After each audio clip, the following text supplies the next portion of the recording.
السلام علیکم۔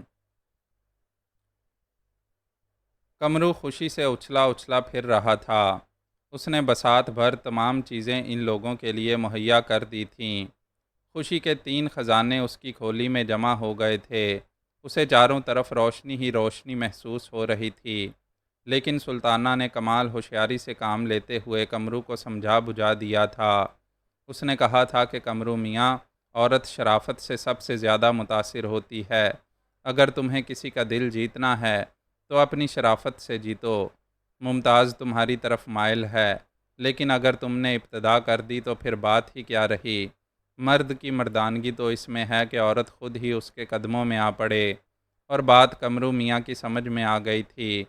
اب وہ اپنی مردانگی کے مظاہرے کر رہے تھے، جو فی الحال صرف کھانے پینے کی اشیاء جمع کرنے پر مشتمل تھے۔ شاہجہاں بیگم پھٹی پھٹی آنکھوں سے سلطانہ کو دیکھ رہی تھیں۔ وہ سلطانہ کو اپنے ارادے سے باز رکھنے کی کوشش کر رہی تھیں۔ سلطانہ، میرا دل ہمیشہ روتا رہے گا۔ بے مقصد، بیکار رونا بھی اچھا نہیں ہوتا امی۔ جب ہمارے تمام راستے بند ہو چکے ہیں تو پھر جو کچھ ہے اس سے فائدہ اٹھانا چاہیے۔ میں بہت ٹھوس ثابت ہوں گی۔ مجھ پر جو بیت رہی تھی وہ بیت چکی ہے، اور آنے والے وقت میں آپ دیکھیں گی کہ میں آپ کو کیا کر کے دکھاتی ہوں۔ چنانچہ خدارا اب مجھ سے انحراف نہ کریں، اور اب اپنے اوپر سے یہ دوہری سنجیدگی کی چادر اتار دیں۔ میرا ساتھ دیں امی، میں آپ کے سہارے ہی یہ سب کچھ کر سکتی ہوں۔ شاہجہاں بیگم گہری گہری سانسیں لیتی رہیں، اور پھر بولیں، یہ نوشا میاں کم بخت کہاں سے یہ سب کچھ کرے گا؟ ہمارے پاس تو کچھ نہیں۔ نوشا اگر کچھ نہ کر سکا تو پھر میں خود اس سلسلے میں آگے بڑھ کر کام کروں گی۔ بچی، خدا سے ڈر، جو کچھ دیکھا نہیں ہے اس کے لیے اتنے اعتماد سے مت بول۔ تو دیکھے گی کہ تیرا دل روئے گا۔ نہیں روئے گا، آپ اطمینان رکھیں۔ بہرطور سلطانہ نے شاہجہاں بیگم کو کافی حد تک اپنا ہم خیال بنا لیا، اور اس کے بعد دوسرے دن کا آغاز ہو گیا۔ کمرو میاں کی لن ترانیاں جاری تھیں۔ واری صدقے ہوئے جا رہے تھے۔ نہ جانے کہاں کہاں سے کھانے پینے کا بندوبست کر رہے تھے۔ نکھٹو اور حرام خور تھے۔ یقینی طور پر قرض ادھار سے یہ خاطر مدارت ہو رہی ہوگی۔ عجب بیوقوف انسان تھا، پاس پلے کچھ تھا نہیں، اور ہوا میں اڑا اڑا پھر رہا تھا۔ بہرطور دن پرسکون گزرا۔ دوسرا پھر تیسرا دن گزرا۔ نوشا میاں نے اس دوران شکل نہیں دکھائی تھی، اور شاہجہاں بیگم اب ایک اور ہی انداز میں سوچ رہی تھیں۔ یہ کمبخت نوشا میاں ہی تھا جس نے کئی جگہ ان کے راستے کاٹے تھے اور انہیں دہشت کا شکار کر دیا تھا۔ اگر نوشا میاں واپس نہ آئے تو اس کا مقصد یہ ہے کہ جو وعدے اس نے کیے تھے اس میں کامیاب نہ ہو سکا، اور اس کے بعد سلطانہ ان کی ایک نہیں چلنے دے گی۔ وہ کچھ نہ کچھ کر کے رہے گی۔ اب تک وہ کم از کم اس بات پر دل سے راضی نہیں ہوئی تھیں کہ کوٹھہ آباد کر لیا جائے، لیکن ان کا سوچا درست ثابت نہ ہو سکا، کیونکہ چوتھے دن نوشا میاں سینہ تانے ہوئے آ گیا تھا۔ قسم ولیوں کی زندگی میں اتنا بڑا کوئی کارنامہ انجام نہیں دیا۔ کیا کرنا پڑا ہے ہمیں؟ شاہجہاں بیگم، بس تیاریاں کر لو، اب وہیں جا کر دم لیں گے۔ بندوبست ہو گیا نوشا میاں؟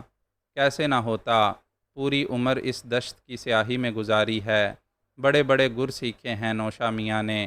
تم تو بھول گئیں شاہجہاں بیگم، نوشا میاں کو کیا کچھ نہیں کر دکھایا۔ بڑے بڑوں کے پتے پانی کر دیے۔ ارے ہاں، ایک اتنا سا کام نہ ہوتا، مگر بی بی دنیا کے کام ایک دوسرے ہی سے چلتے ہیں۔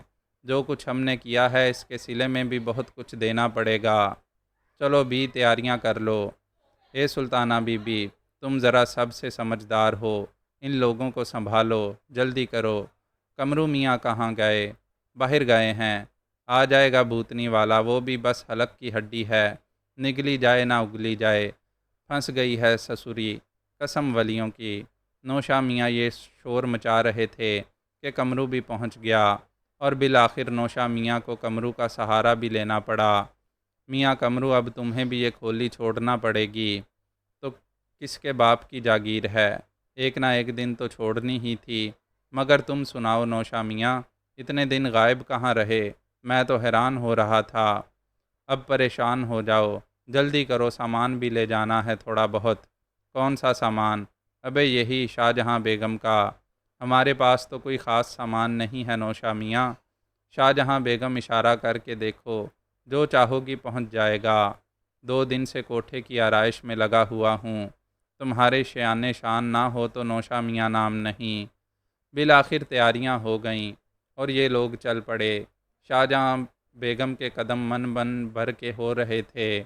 پھر جب اس بازار میں پہنچیں تو کانوں پر ہاتھ رکھ لیے۔ ڈھول، ہارمونیم اور طبلے کی آوازیں ابھر رہی تھیں۔ گھنگروؤں کی جھنکار تھی۔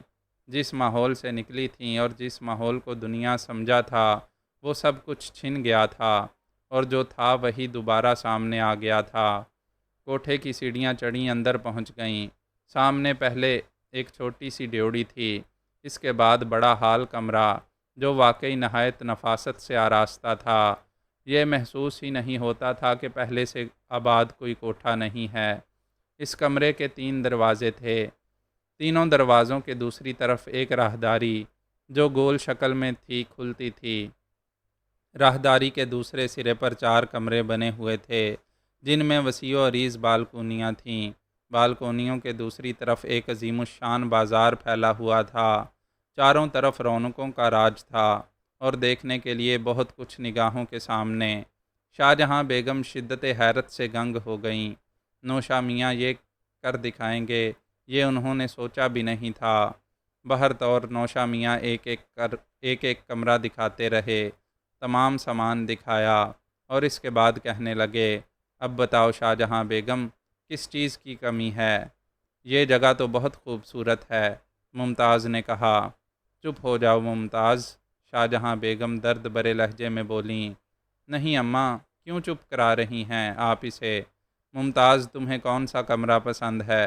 اپنی پسند کا کمرہ لے لو۔ میں تو درمیان والا لوں گی سلطانہ باجی، ممتاز نے کہا۔ ٹھیک، اور کونے والا کمرہ اماں تمہارا، ممتاز کے برابر والا میرا، اور اس کے بعد نور جہاں کا۔ بھائی واہ نوشا میاں، تم نے تو کمال کر دکھایا، بڑی عمدہ جگہ ہے۔ اور ہم ڈیوڑی میں پڑے رہیں گے؟ کیوں بھائی کمرو، کیا خیال ہے تیرا؟ قسم اللہ کی، ہم نے تو ایسے گھر کے بارے میں کبھی خواب میں بھی نہیں سوچا تھا۔ یہ تو بڑی بڑھیا جگہ ہے۔ ارے وہ دیکھو سامنے کون ناچتا ہوا نظر آ رہا ہے۔ ابے چپ، تجھے چاروں طرف یہاں ایسے ہی مناظر نظر آئیں گے، ابھی سے رال نہ ٹپکا۔ اب استاد نوشا، تم تو ابھی سے اپنے استاد بن گئے۔ آج سے ہم تمہارے قدم دھو دھو کر پئیں گے۔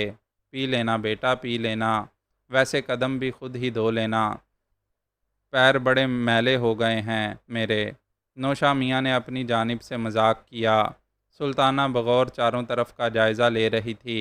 اس نے آہستہ سے کہا، ابھی تو بہت سی چیزوں کی ضرورت ہوگی نوشا میاں، چھت میں جھاڑ فانوس نہیں ہیں، اور ابھی ایسی چند چیزیں اور ہیں جن کی ضرورت پیش آئے گی۔ بی بی آہستہ آہستہ سب کچھ ہو جائے گا۔ خیر چھوڑو ان باتوں کو، جگہ بہت اچھی ہے اور ہمیں پسند ہے، لیکن نوشا میاں یہ تو بتاؤ کہ اس کے لیے تم نے پگڑی وغیرہ کا بندوبست کہاں سے کیا؟ بی بی سب کچھ ادھار کیا ہے، آہستہ آہستہ کر کے چکا دیں گے، کچھ تھوڑا سا سود ادا کرنا پڑے گا۔ یہاں ویسے ہماری مدد کئی لوگوں نے کی ہے، مثلاً کس کس نے؟ شاہجہاں بیگم نے سوال کیا، اور نوشا کے ہونٹوں پر مسکراہٹ پھیل گئی۔ انہوں نے داہنے سمت اشارہ کر کے کہا، اس کوٹھے پر نواب جان ہیں، اور ان کے برابر والے کوٹھے پر چاندنی بیگم، پیچھے ذرا تھوڑے فاصلے پر روشن تارا کا کوٹھا ہے۔ سب سے زیادہ مدد نواب جان نے کی ہے۔ میں نے انہیں بتایا تھا کہ شاہجہاں بیگم بھی یہاں موجود ہیں تو دیوانی ہو گئیں، کہنے لگیں کہ مجھے شاہجہاں بیگم سے ملوا دو، مگر ہم بھی حرفوں کے بنے ہوئے ہیں، قسم ولیوں کی ہم نے ہوا بھی نہ لگنے دی۔ شاہجہاں بیگم کہ تمہاری سوچ کیا ہے اور تمہارا انداز کیا ہے؟ ہیں نواب جان یہاں ہے، بالکل برابر میں، زیادہ فاصلہ نہیں ہے، ابھی تھوڑی دیر کے بعد پہنچنے ہی والی ہوں گی، بس ذرا انہیں پتہ چل جائے کہ تم یہاں آ گئی ہو، انہوں نے ہی ہمیں سود پر پیسہ دلوایا ہے۔ نوشا میاں، تم میری جان کے پیچھے ہی لگے رہے، کیسے چھوڑ دیتے شاہجہاں بیگم، ساری عمر کا ساتھ ہے، اور تم جانتی ہو ہمیں قسم ولیوں کی کہ کیا کیا جوڑ توڑ کرنا پڑے تمہارے لیے، لیکن شاہ جہاں بیگم تم جیسوں کو یہی جگہ راس آ سکتی ہے، نکل کر ساری کوششیں کر لی ہوں گی، دیکھ لیا ہوگا زمانے کو۔ ہاں میاں سچ ہی کہتے ہو، شاہ جہاں بیگم نے گہری سانس لے کر کہا۔ ابھی کچھ اور بھی انتظامات کرنے ہیں، ذرا بازار سے کچھ خریداری وغیرہ کر لیں، پٹاری چاہیے اور دوسری بہت سی چیزیں، ابھی سجا لو، ابھی کوئی جلدی نہیں ہے کام کی۔ شاہ جہاں بیگم نے کوئی جواب نہیں دیا۔ نوشا میاں کہنے لگے، تو ہم نواب جان کو اطلاع دے دیں؟ ذرا ٹھہرو نوشا میاں، ابھی اتنی جلدی بھی مت کرو، یہ قمرو میاں یہاں کیا کریں گے؟ شاہ جہاں بیگم نے پوچھا۔ لو بھی اماں، ہم کیا کریں گے؟ تمہارے غلام ہیں، تمہارے قدموں میں رہیں گے، بھلا بیرکوں کی زندگی بھی کوئی زندگی ہے؟ یہاں تو رنگ ہی نئے ہیں۔ خیر قمرو میاں، اب جب تم ہمیں کھینچ کھانچ کر یہاں لے ہی آئے ہو تو پھر ہم بھی پرانی یادیں ہی تازہ کریں گے، باتیں کرنی ہوں گی تم سے بہت سی، کیا سمجھے؟ سب کچھ سمجھ لیا قسم اللہ کی۔ اماں، اماں نہیں، اب تو شاہ جہاں بیگم ہی کہو۔ قمرو میاں، اس کوٹھے پر کوئی کسی کی ماں اور بہن نہیں ہوتی، کیا سمجھے ہیں؟ اے نوشا میاں، کیا کہہ رہی ہیں یہ اماں؟ ٹھیک کہہ رہی ہوں قمرو میاں، تمہیں یہاں کے آداب سکھانا ہوں گے۔ بالکل ٹھیک کہہ رہی ہیں شاہ جہاں بیگم، چلو ذرا میرے ساتھ باہر آ جاؤ، نوشا میاں نے کہا، اور قمرو میاں حیرانی سے پلٹ کر باہر نکل گئے۔ شاہ جہاں بیگم نے ایک پھیکی مسکراہٹ کے ساتھ سلطانہ کی طرف دیکھ کر کہا، سنا تم نے سلطانہ، یہ کوٹھوں کی زبان ہے اور اب ہمیں یہاں یہی زبان استعمال کرنا ہوگی۔ محبتوں کے تمام رشتے ہمارے سینوں میں زندہ ہیں، لیکن یہاں رہ کر محبتوں کے انداز ذرا بدل جاتے ہیں۔ تم ان سب چیزوں کو ذرا دیر سے سیکھو گی، لیکن سیکھ لوں گی امی، آپ بالکل فکر نہ کریں، سلطانہ نے اسی پراعتماد لہجے میں کہا۔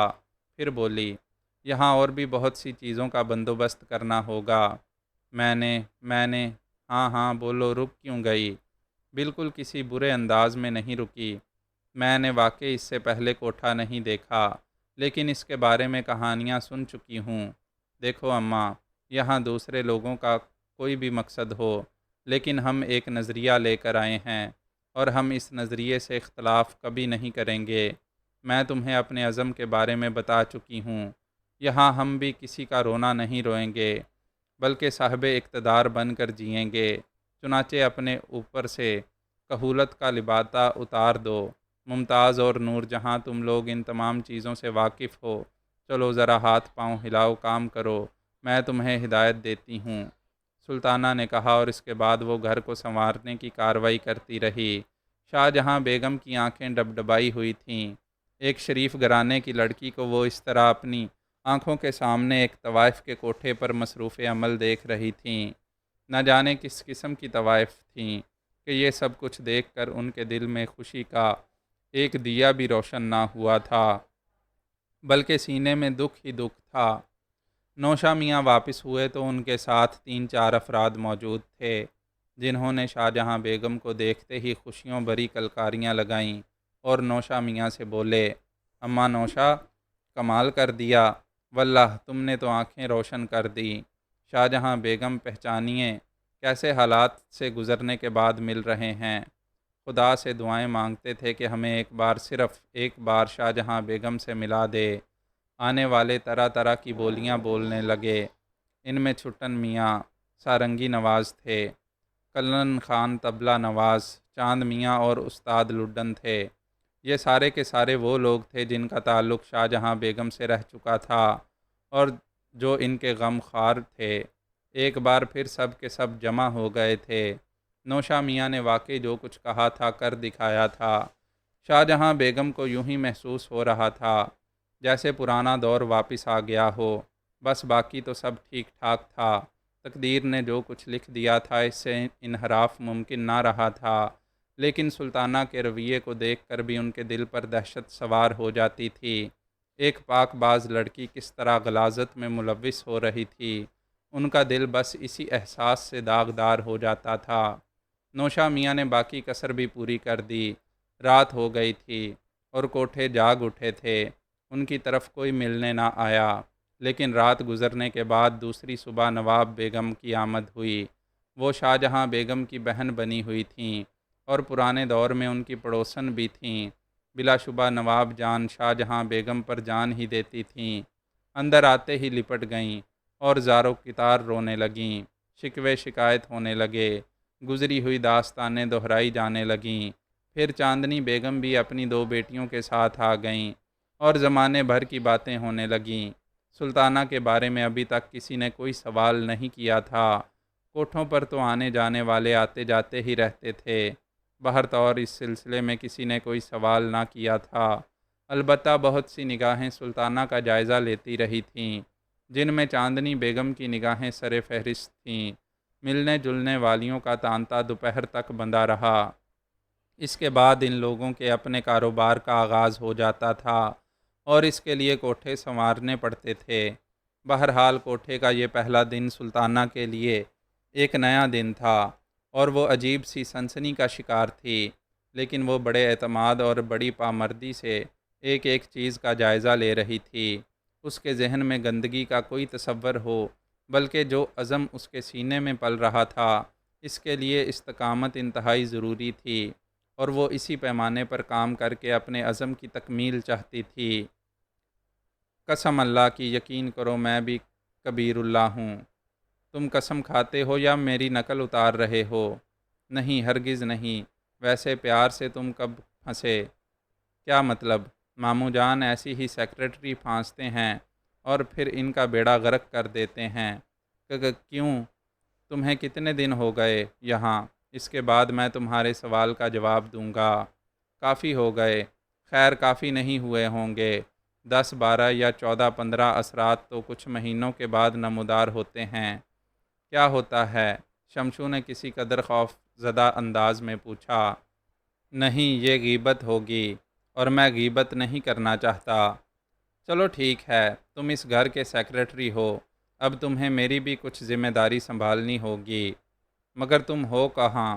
کبیر اللہ، سیکرٹری کس انداز میں گفتگو کر رہے ہو؟ میں تمہارے مالک کا بھانجا ہوں اور میں مالک کی آنکھوں کا تارا ہوں۔ ابتدا میں تمام سیکرٹری پروفیسر حشمت اللہ کی آنکھوں کا تارا ہوتے ہیں، اصل کام تو ذرا بعد میں ہی شروع ہوتا ہے۔ ارے کیوں مجھے خوف زدہ کر رہے ہو؟ غریب آدمی ہوں، بڑی مشکل سے نوکری ملی ہے۔ جاری رکھو، جاری رکھو، 3 مہینے تک کوئی خطرہ نہیں ہے، اصل خطرات 3 مہینے کے بعد شروع ہوں گے، کبیر اللہ نے کہا، اور شمشاد بیگ واقعی پریشان ہو گیا۔ پھر کبیر اللہ اٹھتا ہوا بولا، میں ذرا لباس وغیرہ تبدیل کر لوں، اس کے بعد ذرا کھل کر گفتگو کریں گے۔ وہ لباس تبدیل کرنے چلا گیا اور شمشاد بیگ پریشانی کے انداز میں دیر تک سوچتا رہا۔ کبیر اللہ واپس آ گیا تھا۔ پھر اس نے کہا، میں چائے کے لیے کہہ آیا ہوں، چائے پیو گے؟ پی لوں گا، شمشاد بیگ نے کہا۔ تمہاری شکل پر 12 کیوں بج رہے ہیں؟ کبیر اللہ بولا۔ بھائی کبیر اللہ، تم نے بات ہی ایسی کہہ دی ہے، بڑی مشکل کے بعد یہ نوکری ملی ہے اور بہت اچھی نوکری ہے، مگر 3 مہینے کے بعد کیا خطرات پیش آ سکتے ہیں یہ بتا دو۔ کبیر اللہ زیر لب مسکرانے لگا، پھر بولا، ہم سے دوستی کرو گے تو سارے خطرات خود بخود ٹل جائیں گے، بہت سے امراض کا علاج ہیں ہم۔ تو پیارے بھائی دوستی کر لو نا، دوستی کے لیے بہت سے امتحانات سے گزرنا ہوتا ہے۔ دوست تم ہو کیا چیز؟ قسم اللہ کی، بس یوں سمجھ لو میں بھی ماں باپ کا ستایا ہوا ہوں۔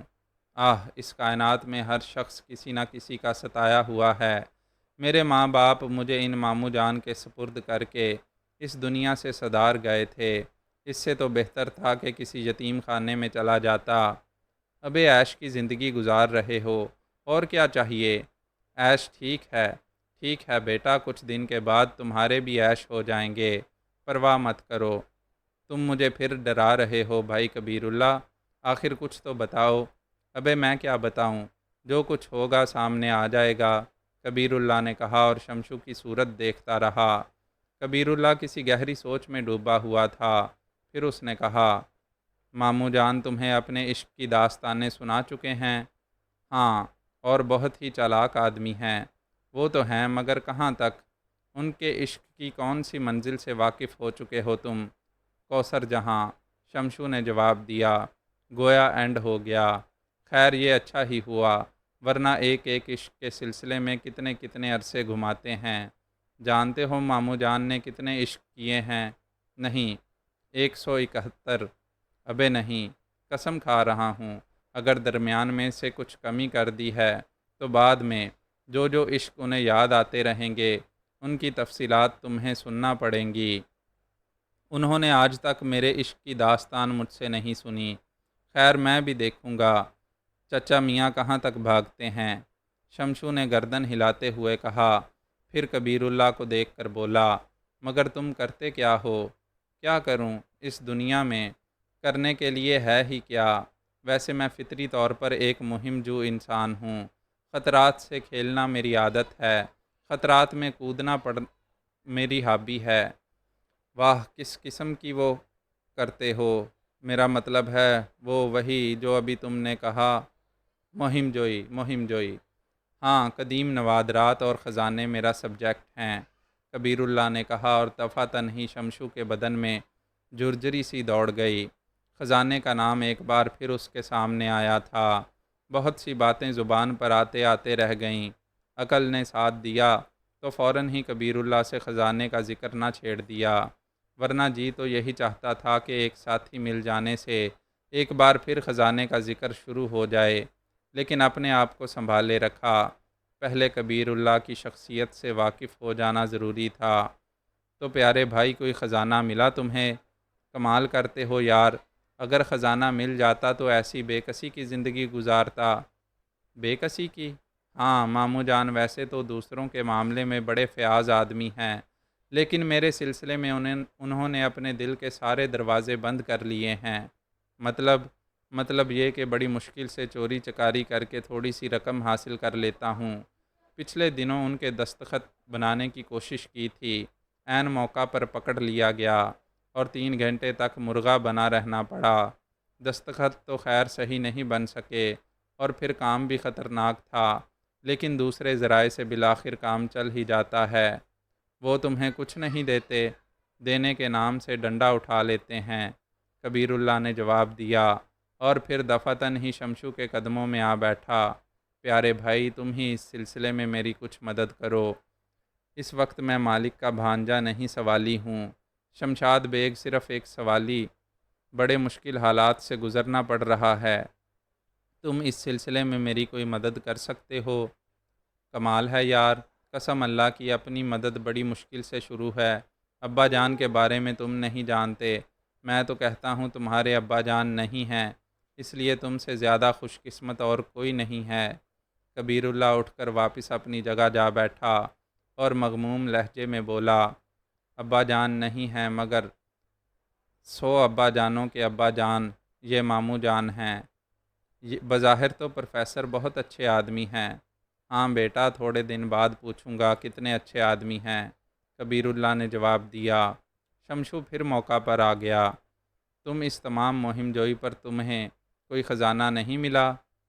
خزانے ہوتے کہاں ہیں یار، صرف قصے کہانیاں ہوتے ہیں ان کے، اور اگر کوئی اصل خزانہ تمہارے سامنے آ جائے تو میں اس کے لیے جان کی بازی لگا دوں گا۔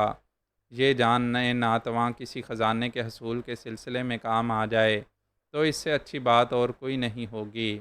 ماموں جان نے تو ابتدا ہی سے میری زندگی تباہ کر رکھی ہے، نہ جانے کیا کیا بنانے پر تل گئے تھے۔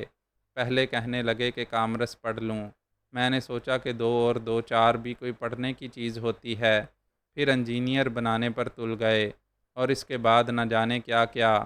میں بھی بس باغا پھرتا ہوں، مگر ابھی پچھلے دنوں ایک مہم کے سلسلے میں گیا تھا، بری طرح ناکام ہو کر واپس آیا ہوں۔ تو آخر تم بننا کیا چاہتے ہو؟ دلہا، کبیر اللہ نے پھٹ سے جواب دیا، اور شمشو اس کی صورت دیکھتا رہ گیا۔ صرف دلہا تو اور کیا؟ زندگی چاند سی بیوی کے سوا کچھ بھی نہیں۔ ابے ماموں جان نے تمہیں سیکرٹری کے علاوہ بھی کچھ اور بنایا ہے؟ ہاں وہ اسسٹنٹ لیبارٹری میں کام کرنا پڑتا ہوگا بیٹا۔ ہاں آج ہی حلوہ بنا دیا۔ حلوہ؟ کبیر اللہ نے چونک کر پوچھا، اور شمشو حلوے کی کہانی سنانے لگا۔ کبیر اللہ کہے لگا لگا کر ہنستا رہا۔ اس نے اپنا پیٹ پکڑ لیا تھا۔ بمشکل تمام وہ بولا، اگر تم نے واقعی حلوہ بنا دیا تھا تو اس کا مقصد ہے کہ تمہارے ستارے واقعی بہت اچھے ہیں۔ ماموں جان اب تمہارے بارے میں سوچیں گے۔ ویسے ماموں جان کے بارے میں ایک بات تمہیں بتا دوں، وہ اپنے آپ کبھی کسی ملازم کو نہیں نکالتے، وہ خود ہی ان سے جان چھڑا کر بھاگ جاتا ہے۔ اتنا ہی عاجز کرتے ہیں وہ ملازموں کو۔ مگر کبیر اللہ، تم نے واقعی پروفیسر صاحب کے حالات درست کر دیے ہوں گے۔ وہ کیسے؟ مطلب یہ کہ کچھ کر کے ہی نہ دیا انہیں۔ میں نے بھی بڑی مشکل سے لیبارٹری سے پیچھا چھڑایا تھا۔ دراصل ماموں جان سائنس کی ابجد سے بھی واقف نہیں ہیں، کچھ بھی نہیں جانتے، لیکن انہیں سائنسدان بننے کا شوق ہے۔ کسی حکیم نے کوئی نسخہ بنا لیا، بس اس کی جان کو لگ گئے۔ اب کئی سال سے کیمیا بنانے کے چکر میں ہیں، اور ہر بار بس تھوڑا سا فرق باقی رہ جاتا ہے۔ نہ جانے کہاں کہاں جڑی بوٹیاں تلاش کرتے پھرتے ہیں۔ کیمیا کے نسخے بہت سے جمع کر رکھے ہیں، حالانکہ ان میں کوئی بھی کام کی چیز نہیں ہے۔ بس لوگ بیوقوف بنا کر کچھ نہ کچھ انیٹھ لیتے ہیں، اور ماموں جان ہیں کہ اپنی آبائی دولت لٹانے پر تلے ہوئے ہیں۔ نہ جانے میرا کیا بنے گا شمشو۔ کچھ نہیں بنے گا کبیر اللہ بھائی، میں تمہاری مدد کرنے کے لیے تیار ہوں، بشرط یہ کہ تم بھی میری مدد کرو، تو پھر ہم امداد باہمی کے طور پر ایک دوسرے کی مدد کا فیصلہ کر لیتے ہیں۔ تو ملاؤ ہاتھ۔ کبیر اللہ نے بڑی گرم جوشی سے شمشو سے ہاتھ ملایا تھا۔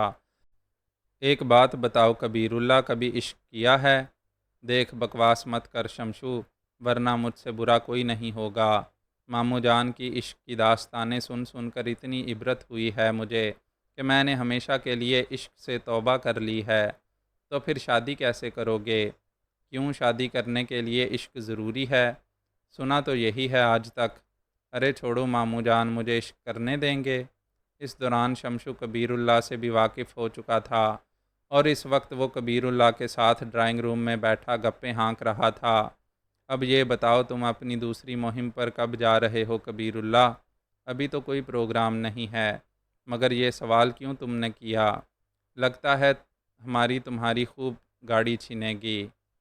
بہت اچھی بات ہے، بشرط یہ کہ میری مالی مدد کر سکو یا کرا سکو۔ اس سلسلے میں کوئی وعدہ تو نہیں کر سکتا، لیکن تمہاری سفارش ضرور کر دوں گا۔ سفارش؟ کبیر اللہ اچھل کر بولا، کبھی نہیں مانیں گے وہ۔ خیر یہ تو آنے والا وقت ہی بتائے گا۔ آنے والے وقت نے جو کچھ بتایا وہ شمشو کے سامنے ہی بتایا۔ پروفیسر حشمت اللہ واپس آ گئے تھے، اور کبیر اللہ کی شکل دیکھتے ہی ہتھے سے اکھڑ گئے تھے۔ تو کہاں مر گیا تھا؟ کہاں سے آ رہا ہے؟ مر گیا ہوتا ماموں جان تو یہاں کیسے پہنچتا؟ روحیں بھی آ سکتی ہیں۔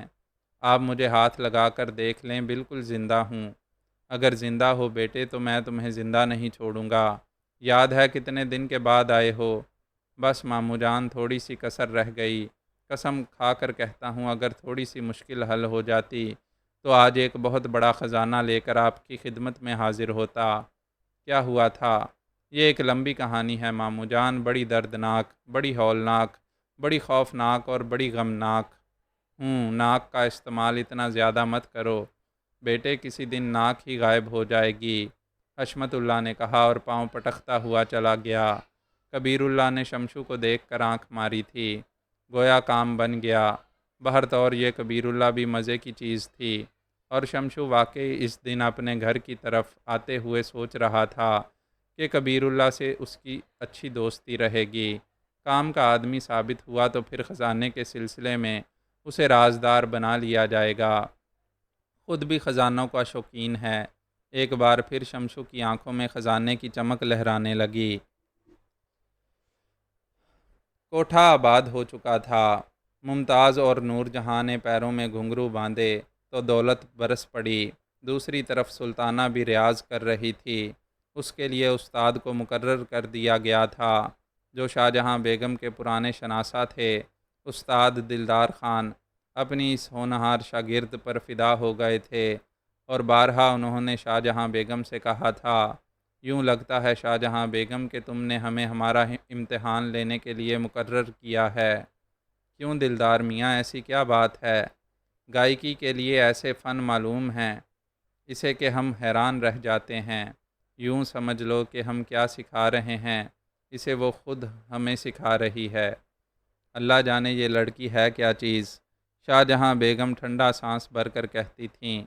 ابتدا میں تو وہ نور جہاں اور ممتاز کے پیروں میں کھنکتے گھنگرو دیکھ کر روتی رہی تھیں۔ یہاں داخل ہونے کے بعد ان کے دل میں نہ جانے کیا کیا آرزوئیں پیدا ہوئی تھیں۔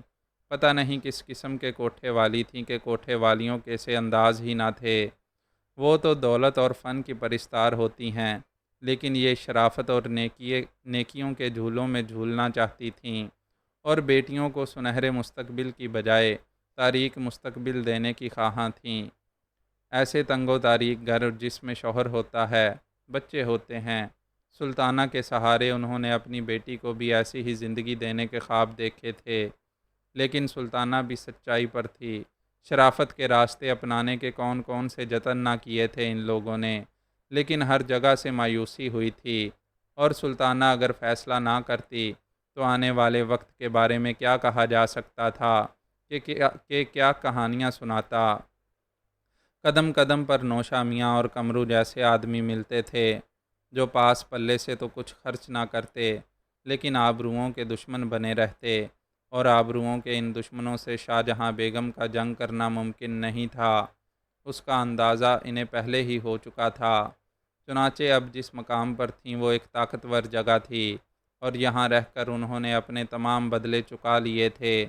نوشا میاں اور کمرو سے دونوں کی کتے والی کر دی تھی۔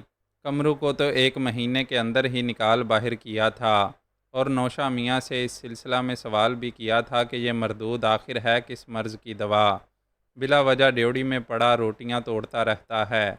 میں کہتی ہوں تم لوگ اس سے کام کیا لیتے ہو؟ رشتے نبھا رہے ہو تو اپنے گھر جا کر نبھاؤ، یہاں وہی کرنا ہوگا تمہیں جو کرتے رہے ہو۔ اے بھی قسم ولیوں کی، تم نے تو طوطے کی طرح آنکھیں پھیر لیں۔ شکر کرو نوشا میاں، آنکھیں ہی پھیری ہیں، تمہاری گردن پر چھری نہیں پھیر دی۔ کیا سوچا تھا میں نے، تم نے کیا کر دکھایا؟ لو بھی قسم ولیوں کی، نیکی برباد، گناہ لازم۔ ہم نے تو تمہیں وہ مقام دے دیا جو تم تصور بھی نہیں کر سکتی تھیں۔ کیا نہیں کیا تمہارے لیے؟ بس بس نوشا میاں، منہ نہ کھلواؤ۔ جو کچھ تم نے کیا ہے اس کا صلہ تو تمہیں خدا ہی دے گا۔ نہ چاہنے کے باوجود تم ہمیں یہاں لے کر آئے۔ ہم شرافت کی زندگی گزار رہے ہوتے اور بھیک مانگ رہی ہوتیں۔ ٹھیک ہے، آج کل نیکیوں کا صلہ تو ملتا ہی نہیں۔ ملے گا نوشا میاں، ملے گا۔ تمہیں تو ایسا صلہ ملے گا کہ دیکھنے والے دیکھیں گے۔ شاہ جہاں بیگم نے دانت پیستے ہوئے کہا۔ بہر اور نوشا میاں سے گن گن کر بدلے لیے جا رہے تھے۔ ہر وہ اذیت انہیں دی جا رہی تھی جو دی جا سکتی تھی، لیکن پھنس گئے تھے۔ کرتے تو کیا کرتے؟ اپنی تمام صلاحیتیں لٹا چکے تھے، کوٹھے کی ادائیگی ہو چکی تھی، اور اب کوئی ایسا قرض شاہ جہاں بیگم پر باقی نہیں تھا جس کے لیے نوشا میاں کا سہارا درکار ہوتا۔ چنانچہ اب تو نوشا میاں ایک جملہ معترضہ کی مانند یہاں پڑے ہوئے تھے۔ سلطانہ کے اپنے دل میں کیا تھا اس کا کچھ اندازہ تو شاہ جہاں بیگم کو ہو چکا تھا۔ جو کچھ بھی آمدنی ہوتی تھی سلطانہ کی نظر کر دی جاتی تھی۔ سلطانہ نے گھر کے تمام اخراجات شاہ جہاں بیگم کو پیش کر دیے تھے، اور کہا تھا کہ صرف وہ رقم اسے دی جائے جو پس انداز کی جا سکتی ہو۔ شاہ جہاں بیگم اس سے پورا تعاون کر رہی تھیں۔ کچھ عرصے کے بعد سلطانہ نے کرن کو ایک ایسے ادارے میں داخل کر دیا جہاں نومولود بچوں کی پرورش ہوتی تھی۔ اس کے لیے ایک اچھی خاصی رقم ادا کی جاتی تھی، لیکن پرورش کرنے والا ادارہ کچھ اس معیار کا تھا کہ سلطانہ کو بہت زیادہ اعتماد ہو گیا تھا، اور کم از کم کرن کے مسئلے سے وہ بے نیاز ہو گئی تھیں۔ اس بات پر شاہ جہاں بیگم نے بھی بڑی خوشی کا اظہار کیا تھا، اور جس دن سلطانہ نے کرن کو شاہ جہاں بیگم کے ساتھ جا کر ادارے کے منتظمین کے حوالے کیا تھا، شاہ جہاں بیگم نے اچھی خاصی نظر نیاز کرائی تھی۔ خدا کا شکر ہے میری بچی اس گندی فضا میں پروان نہیں چڑھے گی، اس کے کانوں میں گھنگروؤں اور ہارمونیم کی آواز نہیں گونجے گی۔ اس سے زیادہ خوشی کی بات میرے لیے اور کوئی نہیں ہے۔ سلطانہ نے مسکراتے ہوئے شاہ جہاں بیگم کو دیکھا اور پھر آہستہ سے بولی، اماں میں نے آپ کے ساتھ بڑی زیادتی کی ہے۔ ہاں بی بی، بڑی زیادتیاں کی ہیں تم نے میرے ساتھ۔ یہ کون سی زیادتی کا تذکرہ ہو رہا ہے؟ شاہ جہاں بیگم نے مسکراتے ہوئے کہا، تم کیا سمجھتی ہو اماں؟ کیا میری آنکھیں تمہارے دل کی گہرائی نہیں ٹٹول پائیں؟ کیا ہے میرے دل کی گہرائیوں میں جانتی ہوں اماں، تمہارے ساتھ نیک جذبے سفر کر رہے تھے اور تم نور جہاں اور ممتاز کے لیے کچھ اور ہی ٹھکانے منتخب کر چکی تھیں، لیکن میری وجہ سے تمہیں اپنے ان جذبوں کی تکمیل کا موقع نہ مل سکا۔ اماں میں عمر میں تم سے بہت چھوٹی ہوں، لیکن ایک بات سمجھ لو کہ میری نگاہوں نے بہت دور تک دیکھا ہے۔ بے شک اس زمین کے ذرے ذرے سے ہمیں پیار ہے، لیکن زمین کے بسنے والے ہمارے سینوں میں جھانک کر نہیں دیکھ سکتے۔ ہمارے لیے باہر کی فضائیں مسموم تھیں، اور بجائے اس کے کہ ہم کوڑی کوڑی کے بدلے پامال ہو جاتے، ہم نے اپنا مقام تلاش کیا ہے۔ کہنے والے کچھ بھی کہتے رہیں، لوگ تو چاند پر خاک اڑاتے ہی رہتے ہیں۔ چاند کبھی میلا ہوتا ہے اماں؟ نور جہاں اور ممتاز بے شک رقص و موسیقی کا کام کرتی ہیں، اس سے آگے کسی نے بڑھنے کی کوشش کی تو میں اس کے اتنے ٹکڑے کروں گی کہ کوئی ان ٹکڑوں کو گن بھی نہ سکے گا۔ ہمیں وقت کا انتظار کرنا ہوگا۔ ہم اپنا مستقبل تعمیر کر رہے ہیں۔ تم یہ نہ سمجھ لینا کہ ہمارا مستقبل صرف کوٹھا ہے۔ کیا سمجھی اماں؟ شاہ جہاں بیگم کی آنکھیں آنسوؤں سے ڈبڈبا گئیں۔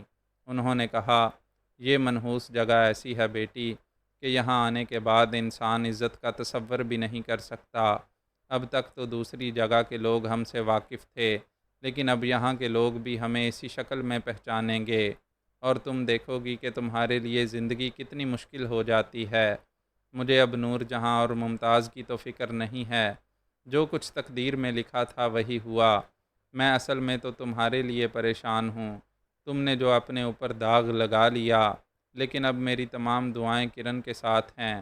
خداوند عالم میری بچی کو دنیا کی میلی نگاہوں سے محفوظ رکھے۔ ہاں اماں، وہ دنیا کی میلی نگاہوں سے محفوظ رہے گی۔ آپ اس بات کو دل پر لکھ لیں، جو کچھ میں کہہ رہی ہوں وہ کر کے دکھاؤں گی۔ یہ نہ سمجھیں کہ پیٹ بھر روٹی ملی تو میرے سارے عزم سو گئے۔ نہیں، میرا تو ہر گزرنے والا لمحہ میرے عزم کی مکمل تصویر مجھے دکھاتا ہے۔ بس وقت آہستہ آہستہ اپنے فیصلے کرے گا، اور میں وقت سے آگے دوڑ لگانا نہیں چاہتی۔ شاہ جہاں بیگم خاموش ہو گئیں۔ سلطانہ سے اس انداز میں گفتگو کرتے وقت انہیں یہی محسوس ہوتا تھا کہ ان کے سامنے ایک معصوم سی خوبصورت لڑکی نہیں، بلکہ ایک بہت بڑی دیوار ہے، جس سے نکلنے والا ہر لفظ اپنی جگہ ایک اہنی حیثیت رکھتا ہے۔ اور سلطانہ نے یہ بات ثابت کر دی تھی کہ جو کچھ اس کے دل میں ہے وہ اس کی تکمیل کرنا بھی جانتی ہے۔ اس کے اپنے مشاغل بے حد پراسرار تھے۔ کرن کی پرورش کے ساتھ ساتھ اس نے اپنے نظریے کے مطابق عمل بھی جاری رکھا تھا۔ کوٹھے پر جب اس کی آواز کا جادو جگا تو بہت سوں کے رنگ پھیکے پڑ گئے، سبھی چونک پڑے۔ یہ حسین آواز کچھ اس طرح درد میں ڈوبی ہوئی تھی کہ سننے والوں کے دل کی گہرائیوں میں اترتی، اور سلطانہ کی آواز کے اس جادو نے بڑے بڑوں کو اس کا متوالا کر دیا۔ کچھ پرانے لوگ بھی جو کوٹھوں کے شوقین تھے شاہ جہاں بیگم تک پہنچ گئے تھے، اور شاہ جہاں بیگم پھر سے شاہ جہانی بن گئی تھیں۔ لیکن سلطانہ کی شمولیت نے اس کوٹھے کو نئے ہی رنگ دے دیے تھے، اور اب صاحب ذوق کسی سمت کا رخ کرتے تھے، اور خاص طور سے سلطانہ کی آواز کے منتظر رہتے تھے۔ سلطانہ اس سلسلے میں اپنا کمال فن رکھتی تھی۔ اس نے اساتذہ اور نئے شاعروں کے تمام مجموعے منگوا لیے تھے، اور ان میں ایسی ایسی غزلیں نکالی تھیں جو موقع کی مناسبت سے ہوتیں۔ پھر اس نے گائیکی کے انداز میں ایک نیا رنگ پیدا کیا تھا۔ شاہ جہاں بیگم تو بعض اوقات خود بھی ششدر رہ جاتیں اور کہتیں، اے سلطانہ، خدا کی قسم میں نے ایسی آواز اس سے پہلے کبھی نہیں سنی۔ کیا تمہیں بچپن میں بھی موسیقی سے لگاؤ تھا؟ جواب میں سلطانہ مسکرا دیتی اور کہتی، نہیں امی، شاید قدرت نے میری آواز کو اسی لیے یہ حسن بخشا تھا کہ کسی وقت یہ ہم سب کے کام آئے گی۔ سلطانہ کے ان الفاظ پر شاہ جہاں بیگم ایک ٹھنڈی سانس بھر کر خاموش ہو جاتی تھیں۔ بہر طور یہاں آنے والوں میں کچھ ایسے افراد بھی شامل ہو گئے تھے جن کے تعلق بڑے بڑے گھرانوں سے تھے، اور اس کوٹھے کی دھوم مچتی جا رہی تھی۔ ابھی تک شاہ جہاں بیگم نے کوئی پرائیویٹ محفل نہیں قبول کی تھی اور کوٹھے پر ہی اپنا کام جاری رکھے ہوئے تھیں۔ کبھی کبھی انہیں بلاوے بھی آ جاتے۔ ایسے لمحات میں وہ کسی نہ کسی بہانے سے معذرت کر لیتی تھیں۔ یوں یہ کاروبار چلتا رہا۔ اچھے اچھے لوگ آنے لگے تھے اور دولت بٹورنے کا فن شاہ جہاں بیگم اچھی طرح جانتی تھیں۔ ممتاز اور نور جہاں تو اس ماحول کی عادی تھیں، چنانچہ انہوں نے بھی اپنے رنگوں میں نئی نئی تبدیلیاں کیں، اور یوں سلطانہ کا خواب پورا ہوتا نظر آنے لگا۔ سلطانہ نے ایسے لوگوں کا انتخاب کیا جو اس کے لیے معاون ہو سکتے تھے، اور پھر ایک دن اس نے اپنے پروگرام کے ایک مرحلے کی تکمیل کر لی۔ شہر کے ایک بڑے اچھے علاقے میں اس نے ایک وسیع اور خوبصورت مکان خریدا تھا جو لاکھوں روپے کی مالیت کا تھا، اور اس مکان میں بے شمار کمرے وغیرہ تھے۔ اس مکان کے سودے کی تکمیل کر کے سلطانہ بے حد خوش نظر آ رہی تھی۔ وہ دن میں شاہ جہاں بیگم، نور جہاں اور ممتاز کو وہاں لے گئی، اور اس کے بعد اس نے اس کوٹھی کا معائنہ ان لوگوں کو کرایا۔ سلطانہ کے کسی مسئلے میں شاہ جہاں بیگم کوئی دخل نہیں دیتی تھی۔ انہوں نے کوٹھی کو دیکھ کر اپنی پسندیدگی کا اظہار کیا تھا اور بولیں، مگر سلطانہ، تم نے یہ شریفوں کے علاقے میں کوٹھی خرید لی ہے۔ ماں، یہ کوٹھی میرے آپ کے لیے نہیں ہے، بلکہ یہ میرے مقصد کی تکمیل کا ایک حصہ ہے۔ یہاں کافی کمرے ہیں، اور ان کمروں میں ایسی برباد لڑکیاں آ کر قیام کریں گی جن کے سہارے چھن چکے ہوں گے۔ ابھی تو یہ میرے مشن کی پہلی سیڑھی ہے، مجھے آخری منزل تک پہنچتے پہنچتے دیکھیے گا کیا کچھ کر دکھاؤں گی۔ لیکن سلطانہ، اتنے ذرائع کہاں ہیں ہمارے پاس؟ ذرائع تو امی پیدا کرنے سے ہوتے ہیں۔ آپ میرے اس مقصد سے بد دل تو نہیں ہیں؟ خدا کی قسم سلطانہ، میں تو اپنے آپ کو تیرے وجود کا ہی حصہ سمجھتی ہوں۔ جو کچھ تو کر رہی ہے، یوں سمجھ لے اس میں میرا رواں رواں شریک ہے۔ بس میں تیرے ذہن کی گہرائیوں تک نہیں پہنچ پاتی۔ میں نہیں جانتی کہ تو کس طرح اور کس انداز میں کیا کرنا چاہتی ہے۔ اماں، دیکھتی رہو، ایک دن ایسا آئے گا جب تم نور جہاں اور ممتاز میرے اس کیے ہوئے کی داد دو گی۔ ہم تو ابھی سے تیرے اس کیے کی داد دیتے ہیں۔ کم از کم تو نے ایک ٹھکانہ تو منتخب کر لیا۔ یقین کرو کوٹھوں پر ایسی بہار دیکھنے میں نہیں آئی تھی۔ خدا کا شکر ہے کہ ہمارا واسطہ ایسے برے لوگوں سے بھی نہیں پڑا جو ہمیں پریشان کرتے۔ لیکن سلطانہ، یہ آغاز ہے، ہمیں ہر مسئلے کے لیے تیار رہنا چاہیے۔ اماں، تم فکر مت کرو، جو کچھ میں کرتی رہوں بس اس میں خاموشی سے میرا ساتھ دیتی رہو۔ میں کبھی کسی مرحلے پر تمہیں مایوس نہیں کروں گی۔ کوٹھی کی خریداری سے سلطانہ بہت خوش تھی۔ اس نے اس کوٹھی کو سجانا شروع کر دیا، اور اب اس کی کافی توجہ یہاں صرف ہو رہی تھی۔ کوٹھوں پر جب دن سو رہے ہوتے، سلطانہ جاگ رہی ہوتی، اپنے مقصد کی تکمیل کے لیے نکل پڑتی۔ نہ جانے کیا کیا سرگردانیاں کر رہی تھی وہ۔ ایک انوکھا سودا سمایا ہوا تھا اس کے دل میں، اور اس دوران ابھی تک اس کے راستے میں کوئی ایسی رکاوٹ نہیں آئی تھی جو اس کے عزم کو کسی طرح زخمی کر دیتی۔ یوں وہ اپنی منزل کی جانب بڑھ رہی تھی۔